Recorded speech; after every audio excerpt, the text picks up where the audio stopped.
দশম শ্রেণীর ছাত্রছাত্রীদের জন্য আন্তরিক স্বাগত জানাই আমি। আজকের ভিডিওটা সম্পূর্ণ তাদের জন্য এবং তাদের যে ইতিহাসের ভিডিও আমি শুরু করেছি এবং পঞ্চম অধ্যায়টা আগের দিনেই আমি বলে দিয়েছিলাম, সেখান থেকে কিছু নোটস আমি অবশ্যই দেব। যারা যারা এই ভিডিওগুলো দেখছো এবং চ্যানেলটিকে সাবস্ক্রাইব করে নিচ্ছ তারা উপকৃত হবে এবং বলাই বাহুল্য তারা নোটসগুলো খুব সহজেই পেয়ে যাবে। আমি ডেসক্রিপশানে নোটসগুলো সম্পর্কে ডিটেলস দিতে থাকবো। যদি তারা ভিডিও দেখে তারা ডেসক্রিপশানে গিয়েও অনেক তথ্য পেয়ে যাবে। যদি তারা জানতে চায় ডেসক্রিপশানে অনেক কিছু ইনফরমেশান আমি দিতে থাকবো এবং এই সমস্ত কিছু পিডিএফও আমি দিয়ে দেবো যদি তারা সাবস্ক্রাইব করে নেয় তো। এবং তারা কমেন্টে অবশ্যই জানাবে তারা যে তারা সাবস্ক্রাইব করে নিয়েছে, তাহলে আমি এই নোটসের পিডিএফও দিয়ে দেবো। ঠিক আছে? এবং নোটসগুলো আমি দেখিয়ে দেবো কিভাবে লিখতে হবে, কি কি লিখতে হবে। এবং এমন কিছু 4 নম্বরের কোশ্চেন আসছে পরীক্ষায় ইতিহাসে, যেগুলো কিন্তু সহায়িকা বা অন্য কোনো মার্কেটে যে সমস্ত বই থাকে সেখানে তুমি পাবে না। সেখানে তোমাকে ইন্টারনেট সার্চ করেই আগে থাকতে দেখতে হবে। এরকম দুটো কোশ্চেন তো আনকমন এসেই যাবে। ঠিক আছে? এবং দেখা যাচ্ছে 4 নম্বরের কোশ্চেনগুলো যেগুলো, সেগুলো কিন্তু রীতিমতো ভালো করে এবং ইন্টারনেট ঘাটলেও দেখো, ইন্টারনেট ঘাটলেও তুমি অনেক তথ্য পাবে। সব তথ্যই কিন্তু তোমার জন্য গ্রহণযোগ্য নয়। ক্লাস 10-এর যে সিলেবাস আছে সেই অনুযায়ী, ধরো আমি বলছি পঞ্চানন কর্মকার বা সুরেশচন্দ্র মজুমদার বা উইলিয়াম কেরি, এই প্রমুখ বিশিষ্ট ব্যক্তিবর্গের সম্পর্কে তুমি জানতে চাইছো এবং লিখতে চাইছো ক্লাস 10-এর উপযোগী কোনো 4 নম্বরের কোশ্চেনের অ্যান্সার। সেক্ষেত্রে ইন্টারনেট ঘেটে তুমি অনেক কিছু পেয়ে যাবে। সবকিছু কিন্তু নেওয়া যায় না, সবকিছু নেওয়ার দরকার নেই। যেগুলো দরকারি সেগুলোই কিন্তু আমি নোটসে দেব। এবং সাবস্ক্রাইব করে থাকলে তাহলে এবং কমেন্ট বক্সে জানালে আমি পিডিএফ পাঠিয়ে দেবো, পিডিএফ দিয়ে দেবো। এবং সেখানে আমি আমার চ্যানেল, আমার হোয়াটসঅ্যাপ যে লিঙ্কও দিয়ে দেবো, সেখান থেকে তারা পিডিএফ নিয়ে নিতে পারবে। ঠিক আছে? আচ্ছা, এরপরে আসছি ষষ্ঠ অধ্যায়। ষষ্ঠ অধ্যায় প্রসঙ্গে বলি, ষষ্ঠ অধ্যায়ে আছে 20 শতকে কৃষক, শ্রমিক এবং বামপন্থী আন্দোলন। দেখো, এখানে অনেকগুলো সেক্টরের কথা বলা হবে, যেমন বঙ্গভঙ্গ বিরোধী আন্দোলন, অহিংস অসহযোগ, আইন অমান্য আন্দোলন এবং ভারত ছাড়ো আন্দোলন। তাহলে বঙ্গভঙ্গ বিরোধী আন্দোলন এটা 1905, অহিংস অসহযোগ আন্দোলন 1920, 20 থেকে 22, আইন অমান্য আন্দোলন 1930 এবং 42-এর আন্দোলন সবাই জানে ভারত ছাড়ো আন্দোলন। এই 4টি আন্দোলন সম্পর্কে কিন্তু এখানে জানতে চাওয়া হয়নি।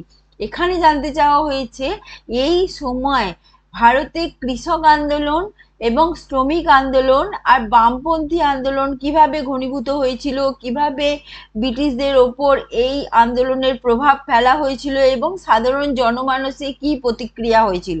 আর এই সমস্ত আন্দোলনের নেতা নেত্রী বা কারা ছিল, কোন কোন স্থানে এই আন্দোলন ঘনীভূত হয়েছিল সেই প্রসঙ্গে।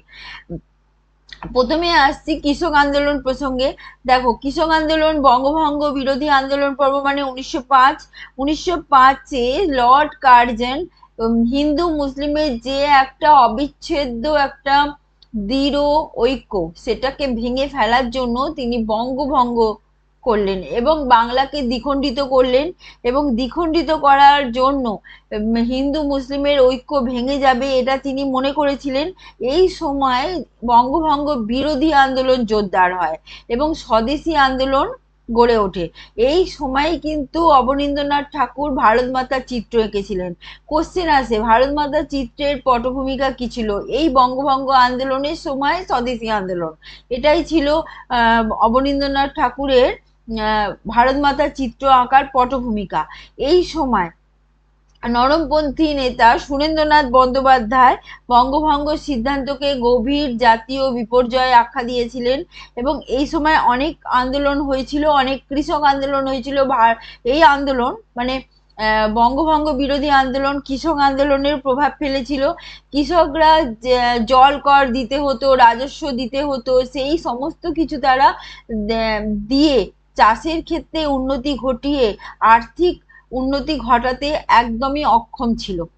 সেই সময় 1907 সালে পাঞ্জাবে বড়লাট মিন্টো একটি আইন চালু করেছিলেন, এটা হচ্ছে ক্যানাল আইন, অতিরিক্ত জল কর দিতে হবে কৃষকদের।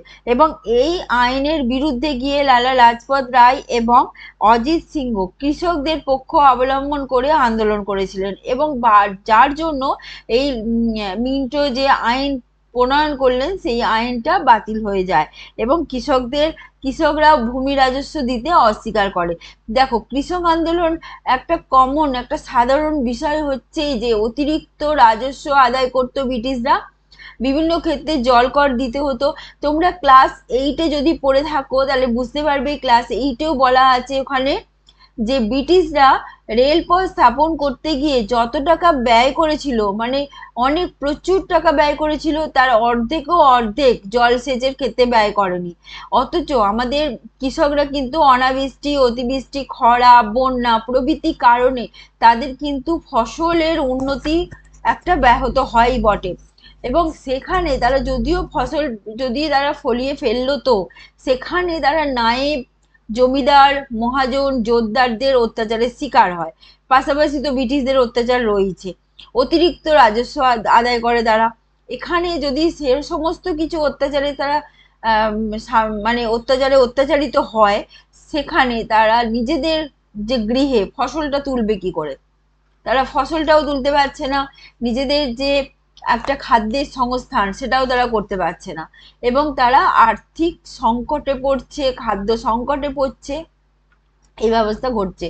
আচ্ছা, এবার দেখো অহিংস অসহযোগ আন্দোলন পর্বে যে কৃষক আন্দোলন হয়েছিল, এই আন্দোলনে মুখ্যত যিনি নেতৃত্ব দিয়েছিলেন তিনি হচ্ছেন মেদিনীপুরের বীরেন্দ্রনাথ শাসমল, লালা লাজপত রায়, ঠিক আছে, এবং আরো অনেকে আছে, ইন্দু কুমার ত্রিবেদী, বাবা রামচন্দ্র, বাবা গরিব দাস, এই সমস্ত আন্দোলনে নেতৃত্ব দিয়েছিলেন এবং কৃষক আন্দোলনে।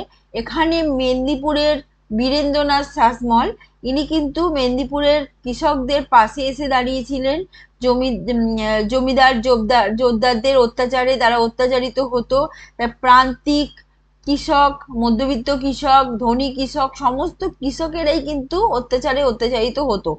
সেক্ষেত্রে বাংলার মেদিনীপুর, পাবনা, বগুড়া, বীরভূম, রাজশাহী সমস্ত জায়গায়, এবং দেখা যাচ্ছে যখন যেটা উত্তরপ্রদেশ, তখন নাম ছিল যুক্তপ্রদেশ, বিহার, গুজরাট, মহারাষ্ট্র প্রমুখ জায়গায় কিন্তু কৃষক আন্দোলন ঘনীভূত হয়েছিল। এবং এই সময় অহিংস অসহযোগ আন্দোলন যখন সংগঠিত হয় 1920 থেকে 22, এই সময় আন্দোলন জোরদারি হয়েছিল, কিন্তু আন্দোলন থেমে যায় একটি ঘটনার পরে, যেটা হচ্ছে উত্তরপ্রদেশে গোরক্ষপুর জেলা চৌরিচৌরা গ্রামে একটি থানাকে ঘেরাও করে 22 জন পুলিশকে জীবন্ত পুড়িয়ে মারা হয়েছিল।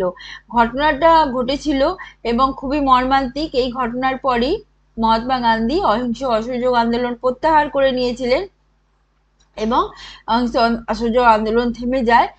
আর এই সময় কৃষক আন্দোলন জোরদার হয়েছিল।